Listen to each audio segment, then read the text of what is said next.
Não anulo a graça de Deus, pois se a justiça vem pela lei, então Cristo morreu em vão. Gálatas 2:21. O objetivo do apóstolo Paulo nesta epístola é repreender a igreja a qual escreve por uma grande e repentina apostasia da fé do evangelho na qual foram firmados. E o próprio apóstolo Paulo, um dos principais fundadores entre eles, e logo após sua remoção, falsos irmãos se inflamaram entre eles e o desviaram da simplicidade que haviam em Cristo. Seu grande erro residia aqui em misturar as obras da lei com a justiça de Cristo, no ponto crucial da justificação de um pecador perante Deus. Ao longo desta epístola, o apóstolo argumenta fortemente contra esse erro. Eles não haviam renunciado à doutrina de Cristo, não negavam a justificação pela fé nele, mas pensavam que as obras da lei deveriam ser acrescentadas à sua fé em Cristo, a fim de sua justificação. Vou mencionar brevemente apenas alguns de seus argumentos contra esse erro, conforme se inserem no contexto, para conduzi-los às palavras que li, sobre as quais pretendo falar. A primeira parte do capítulo é histórica, contando-lhes o que ele havia feito e o que lhe acontecera alguns anos antes, como ele foi acolhido e recebido pelos grandes servos de Cristo em Jerusalém, Pedro, Tiago e João, que pareciam ser colunas e de fato eram. Vejam os 10 primeiros versículos. O próximo ponto que ele aborda em sua argumentação com eles é a dissimulação de Pedro e a repreensão de liberdade cristã, para conversar livremente com os gentios crentes. Mas quando alguns dos irmãos judeus vieram de Jerusalém, ele se retirou e se separou deles, temendo-os por causa da circuncisão, temendo que, temendo que eles reagissem mal. Em um medo fraco e por essa pequena coisa o apóstolo se opõe a ele com grande zelo. Eu resisti, disse ele, cara a cara, porque ele era repreensível, de acordo com o versículo 11. Ao retirar o uso de sua liberdade cristã, ele endureceu os judeus e enfraqueceu as mãos dos convertidos judeus mais fracos. Pensavam que o muro da separação entre os judeus e gentios ainda não havia sido removido. Seu primeiro argumento contra a mistura das obras da lei com a fé na justificação é tirado da prática dos judeus crentes. Que caminho eles seguiram para serem justificados? Nós que somos judeus por natureza e não pecadores dentre os gentios. Sabemos que o homem não é justificado pelas obras da lei, mas pela fé em Jesus Cristo. E nós cremos em Jesus Cristo para sermos justificados pela fé em Cristo, e não pelas obras da lei, porque pelas obras da lei seremos justificados. Versículo 12. Em segundo lugar, seu próximo argumento é extraído do efeito negativo e da triste consequência de buscar a justiça pela lei. Versículo 17. E por ser algo obscuro, explicarei brevemente em poucas palavras. Mas se enquanto buscarmos ser justificados por Cristo, nós mesmos também somos considerados pecadores, é Cristo, portanto, ministro do pecado? De maneira nenhuma. Se nós que buscamos a justiça em Jesus Cristo ainda temos algum envolvimento com a lei em relação à justiça, continuamos sendo pecadores. E se um homem justificado é considerado pecador, por que então Jesus Cristo, em vez de nos libertar da escravidão da lei, é considerado ministro do pecado? Seu terceiro argumento é ainda o mais forte de todos, e de certa forma o mais sombrio, de acordo com o versículo 20. Porque eu pela lei morri para a lei, para que possa viver para Deus, como se eu tivesse dito. Quanto a mim, todo uso que eu obtive da lei, quanto mais eu a conhecia, mais ela me matava, e mais eu morria para ela, para que eu pudesse viver para Deus. Tudo que a lei pode fazer por mim, em termos de justificação, apenas me condenar.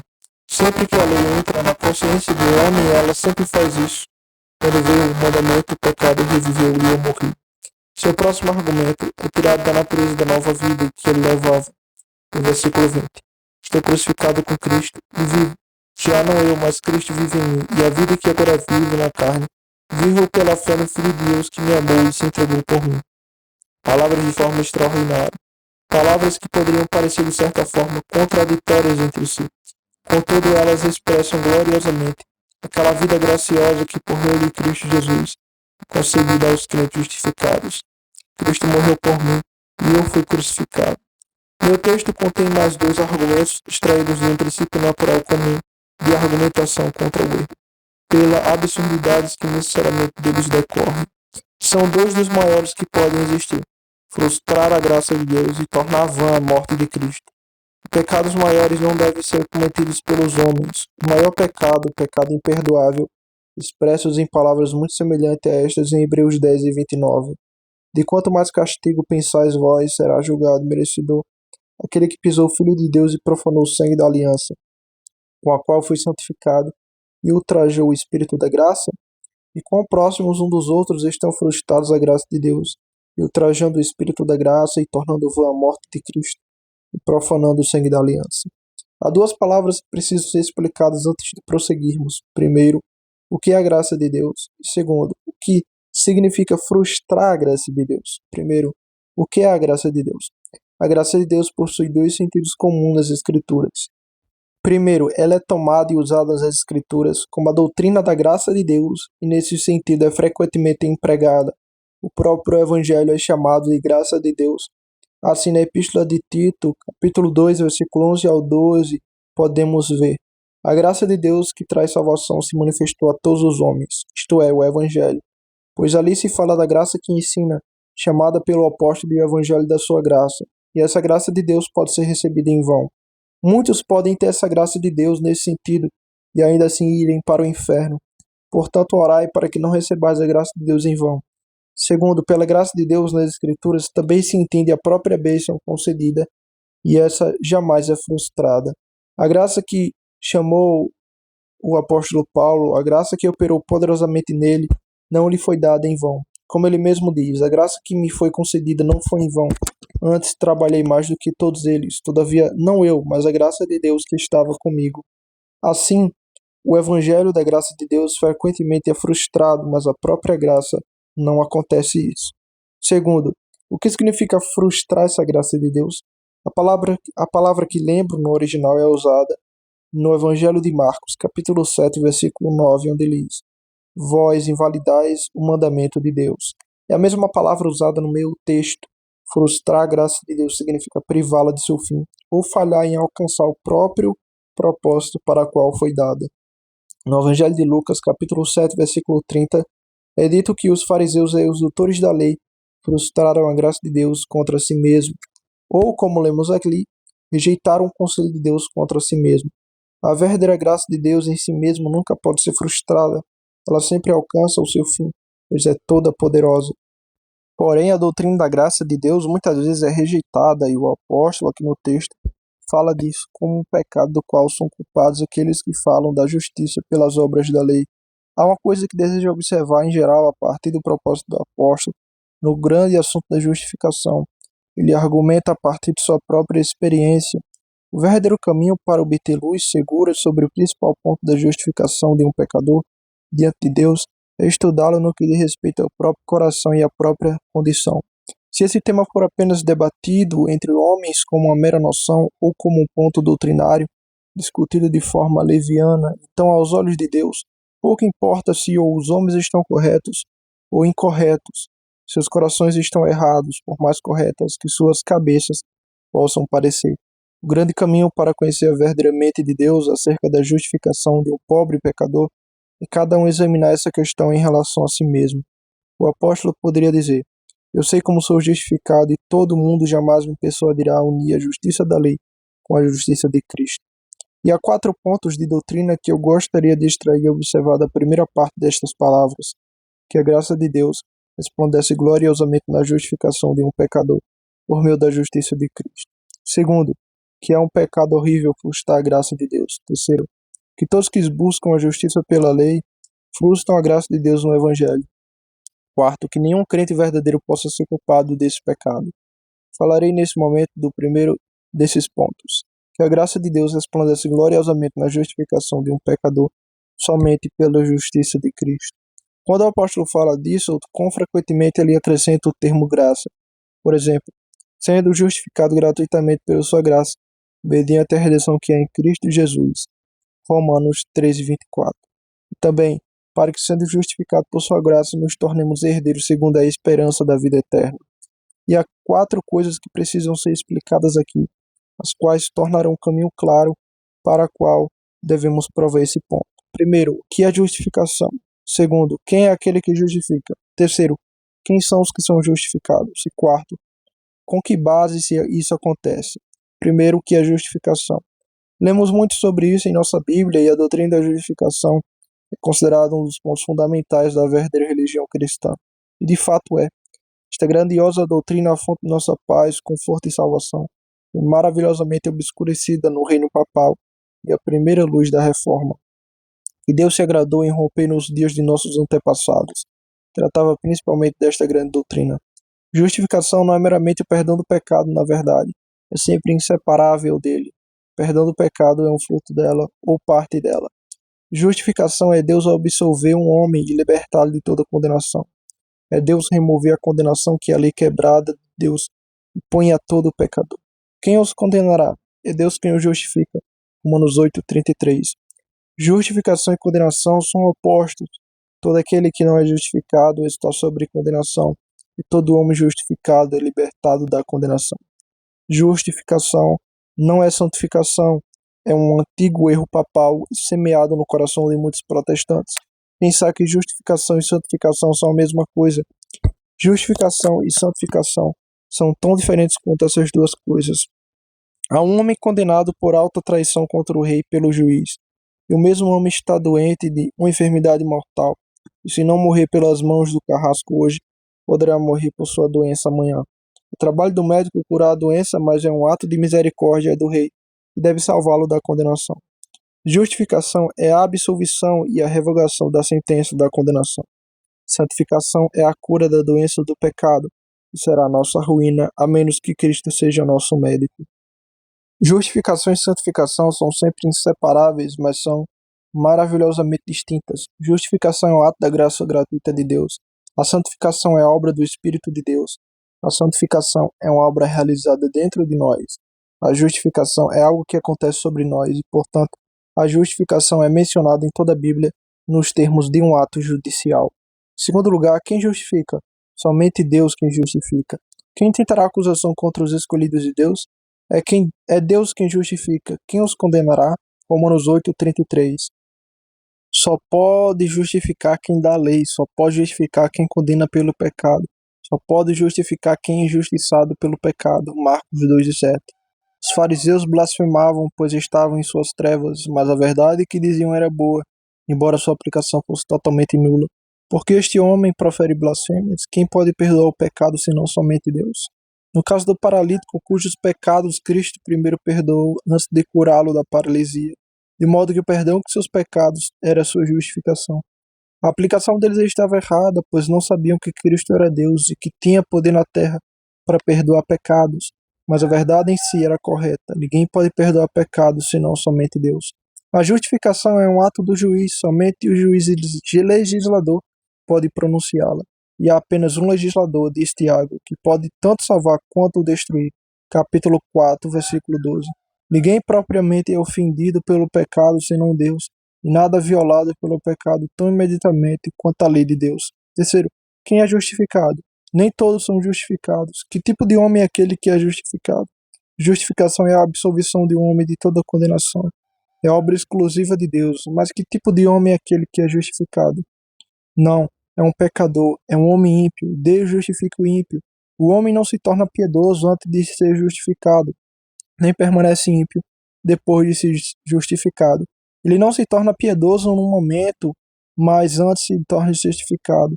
Mas é justificado de sua impiedade pela sentença da justificação. Quando ele está morto em pecados e transgressões, vem a vivificação e a vida vem. Quarto lugar, com base em que tudo isso é feito. E esta é a questão mais difícil de todas.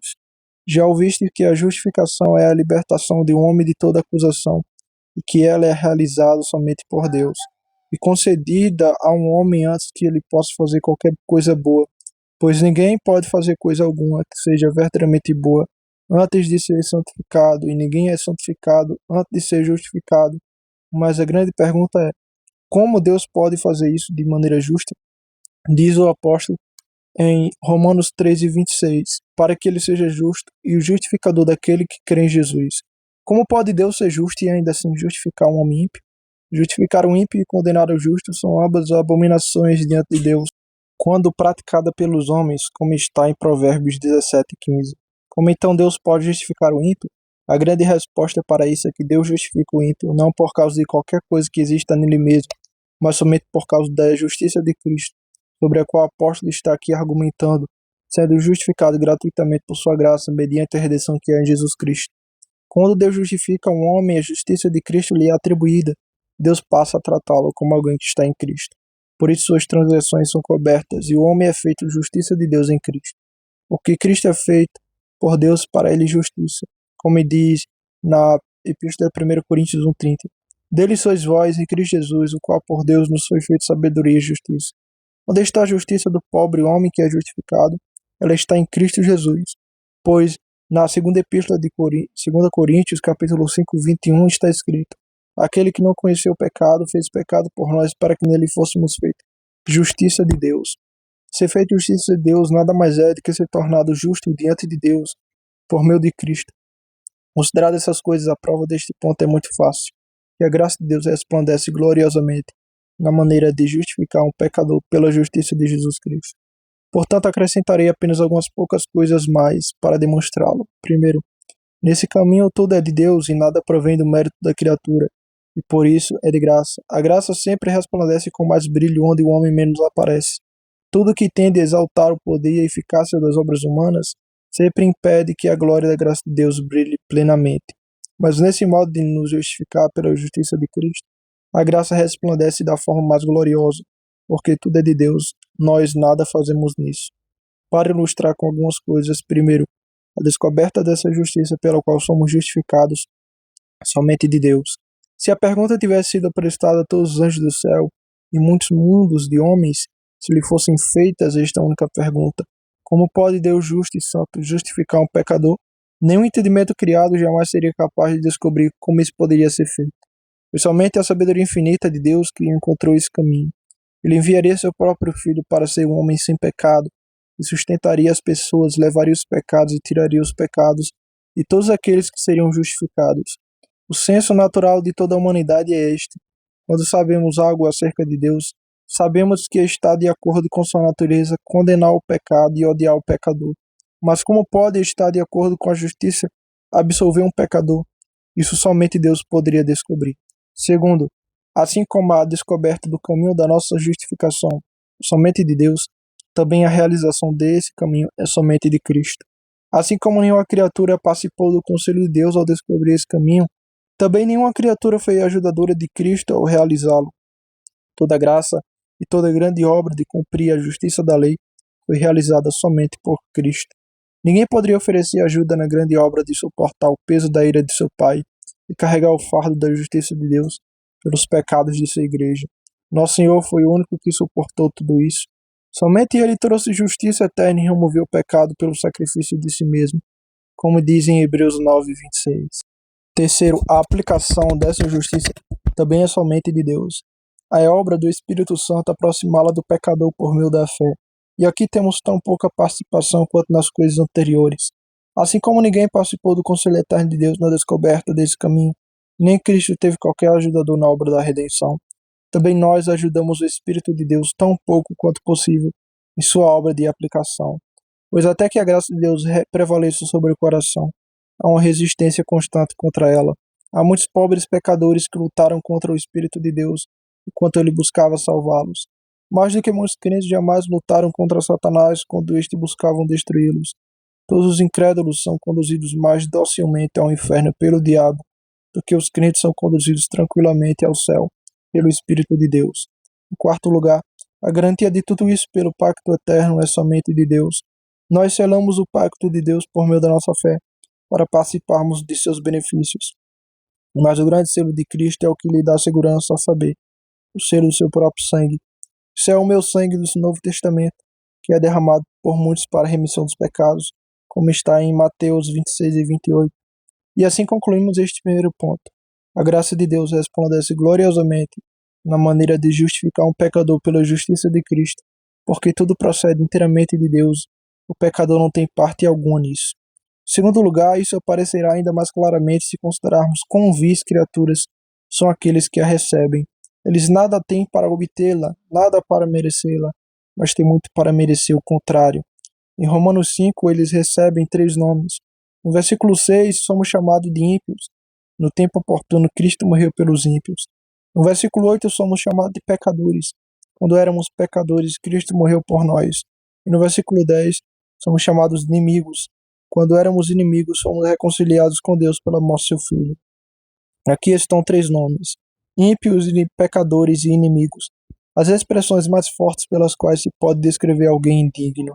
E é o modo habitual do Espírito de Deus expor o pior que há em um pobre pecador, quando Deus está prestes a conceder o melhor. E todos que recebem essa graça recebem sobre esses nomes: Deus tem misericórdia de mim, pecador, disse o pobre publicano. E este homem, disse nosso Senhor, desceu para sua casa justificado, como está no Evangelho de Lucas 18, 13 ao 14. Jesus Cristo veio ao mundo para salvar pecadores, dos quais eu sou o principal. Timóteo 1,15. Não apenas é verdade que são indignos e sem mérito, mas também são muito orgulhosos e vaidosos, tendo grande opinião de si mesmo. Não deve ser então grande graça justificar tais homens? Tu dizes, sou rico, estou enriquecido e de nada tenho falta, disse nosso Senhor à igreja de Laodiceia. Não sabe que és miserável, pobre e segue nu? Mesmo quando Cristo os convida a comprar dele ouro e vestes brancas, como se lê em Apocalipse 3, 17 ao 18. Em terceiro lugar, a graça de Deus em justificar um pecador por meio da justiça de Cristo se mostra muito gloriosa até mesmo no próprio nome que recebe, que é a graça de Deus. Deve ser grande graça, pois é a graça de Deus. É a graça de um Deus santo, é a graça de um Deus justo, é a graça de um Deus poderoso. Todo nome que exalta a glória de Deus também aumenta o valor dessa graça. É a graça de Deus para com pecadores vis. Isso a torna verdadeiramente grande. Consideremos um pouco essa graça de Deus. Essa graça de Deus é preciosa para o próprio Deus e por isso é ainda mais graça. A graça de Deus em nos justificar é preciosa para Deus. Custou caro ao Pai entregar o seu próprio Filho. Custou caro ao Filho entregar a sua própria vida para estabelecer sua justiça. E se assim posso dizer, custou caro ao Espírito Santo operar a fé nessa justiça no coração de um pobre pecador. Quando consideramos que todas as outras coisas que Deus fez foram feitas facilmente, mas não assim está. Quando o mundo foi criado, nada mais precisou ser feito senão dizer haja. Mas quando o mundo foi redimido, dizemos apenas haja não bastaria. Um corpo teve de ser preparado para o filho. E esse corpo teve de ser oferecido pelo pecado, ser morto, suportar a ira de Deus e a maldição da lei. Tudo isso para trazer uma justiça eterna. Além disso, essa graça que foi tão preciosa para Deus chega até nós a um custo muito baixo. Não damos nada por ela, o Senhor nada exige por ela e nada temos para dar. O apóstolo não considera suficiente dizer que somos justificados por sua graça. Ele acrescenta, sendo justificado gratuitamente por sua graça, como está em Romanos 13:24. Quem quiser tome de graça a água da vida, como se lê em Apocalipse 22:17. Tomar já implica certa liberdade, mas tomar gratuitamente é um reforço da expressão. Essa graça de Deus que é tão preciosa para Deus chega até nós sem custo algum. Além disso, essa graça de Deus é eterna, é a veste eterna aqui de todos os crentes, inclusive daqueles que já estão no céu. Diz o apóstolo em Romanos 5:21, que a graça reina pela justiça para a vida eterna, por meio do Senhor Jesus Cristo, nosso Senhor. Observai que nem a graça, nem a justiça, nem a vida eterna, nem Jesus, nosso Senhor, cessam no céu. Todos estão ali juntos. Cristo, como autor da vida eterna e aquele que operou a justiça, o crente como possuidor da vida eterna e participante dessa vida, e a graça como a fonte suprema de tudo. A graça está no céu, o reinado da graça está plenamente ali. Aquilo está em Apocalipse 19:8. É geralmente entendido como referência a outro mundo, onde se diz que a esposa do Cordeiro foi concedido vestir-se de linho fino, puro e resplandecente. E esse linho fino é a justiça de Cristo, da qual os santos permanecem eternamente aceitos diante de Deus. Eis aqui que estou eu, os filhos de Deus me deu, e a glória deles no céu é contemplar a glória que ele tinha do Pai. Além disso, é graça porque é muito abundante. No Antigo Testamento é comum chamar coisas grandes pelo nome de Deus, como as árvores de Deus, a cidade e o rio de Deus. Assim, essa graça de Deus recebe esse nome porque é grande e extraordinariamente abundante. Diz o apóstolo Paulo a respeito dela: a graça do nosso Senhor Jesus foi abundante para comigo, como está em Timóteo 1,14. Alguns de vós já soube quantos pecados já cometeu, contudo é necessário ter muita mais graça, ou jamais podereis ser salvos. Deve haver mais graça do que pecado, não podeis ser salvos, como está em Epístola aos Romanos 5:20. A lei entrou para que o pecado abundasse, mas onde o pecado abundou, superabundou a graça. Não digo que ninguém pode ser salvo a menos que tenha mais graça inerente do que corrupção inerente em si mesmo. Mas se não houver uma abundância maior da graça de Deus para cobrir o pecado do que a quantidade de pecado a ser coberta, ninguém pode ser salvo. O apóstolo acrescenta ainda uma abundância muito maior. Alguém poderia pensar que havia pecado e culpa suficiente na desobediência do primeiro homem, Adão, e de fato havia. Mas diz o apóstolo que o assunto é muito maior. Não é assim como foi por um que pecou, que é o dom, porque o juízo veio por uma só ofensa para a condenação, mas o dom gratuito é de muitas ofensas para a justificação. Porque se pela ofensa de um só reinou a morte por meio de um, muito mais os que recebem a abundância da graça de Deus e o dom da justiça reinarão em vida por meio de um só Jesus Cristo, como está em Romanos 5, verso 16 ao 17. Quando o Senhor faz com que essa questão pese nos olhos do seu povo, e lhes são dadas grandes descobertas das agravantes e da multidão de seus pecados, um pensamento perverso costuma surgir em suas consciências. Pode Deus perdoar? Pode Deus passar por cima de tantas transgressões e tão grandes pecados? É um pensamento pecaminoso. O sentido claro disso é: há mais graça em Deus do que pecado e culpa em mim? Estaríamos todos perdidos se não fosse assim. Se a justiça de Cristo não fosse mais poderosa para justificar do que o pecado do primeiro Adão foi para condenar, ninguém poderia ser salvo. A graça de Deus resplandece nesse modo de justificar um pecador pela justiça de Cristo, pois há uma abundância dela concedida a todos os que dela participam. Aplicação. Já ouvistes que a graça de Deus resplandece gloriosamente na justificação de um pecador pela justiça de Cristo. Portanto, em todas as vossas relações com Deus, atentai principalmente para a graça. Aqueles que nunca tiveram um assunto a tratar com Deus a respeito da bênção da justificação, talvez ainda possam ser salvos, mas ainda não estão no caminho da salvação. Aqueles que nunca se preocuparam com esta pergunta: como pode um homem ser absolvido diante de Deus? Ou que nunca trataram com Deus acerca da justificação. Em todas as vossas relações com Deus, lembrai-vos sempre da graça. Quando vierdes buscar justificação, pedi-a como graça. Quando a recebeste, recebai como graça. E quando louvares por ela, louvai como graça. Assim procedereis como o povo de Deus sempre procedeu. Quando pedires por ela, pedi como graça. Não trazei nada em vossas mãos. Não ofereçais nada a Deus por vossa justificação. É um dom gratuito. Se Deus se agradar em concedê-lo, em sua grande bondade, sereis salvos. Não tens razão para contender se Deus não conceder. E também não tens razão para temer que Deus o condena. Embora não mereçamos, ele o prometeu. Assim como há plenitude de justiça em Cristo para obter graça, também há plenitude de graça na oferta do Evangelho. Deveis crer que Cristo está disposto a conceder tudo isso aos pecadores. Quando recebestes a justificação, recebai como graça. Às vezes nós pedimos como esmola e às vezes no Evangelho. O Senhor oferece como dom e devemos recebê-lo como tal. Se o Senhor vos oferece o dom da justiça por meio de Jesus Cristo, não digais que não podemos recebê-lo. Não digais que não somos dignos dele. A questão é: estáis necessitado dele? Não sois culpados? Não é o perdão do pecado apropriado para o culpado? Recebai como graça. A verdadeira razão pela qual tantos negligenciam tratar corretamente com Deus acerca da justificação e desprezam o modo como Deus trata com eles ao oferecê-la, é que seus corações permanecem distantes da pura graça, têm uma espécie de resistência contra ela. Assim como é certo que nada além da graça pode salvar o pecador, também é certo que nada é mais desagradável ao pecador do que a graça, do que aquele bem que, quando recebido, ele deve sempre reconhecer como pura bondade daquele que o concede e jamais poderá dizer por toda a eternidade: minha própria mão me enriqueceu. Cristo não levará ao céu ninguém que esteja com esse espírito.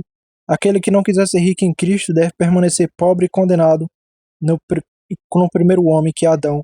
Não sabeis, diz o apóstolo, que a graça de nosso Senhor Jesus Cristo, que sendo rico, se fez pobre por amor de vós, para que pela sua pobreza nos tornássemos ricos, como está em 2 Coríntios 8:9.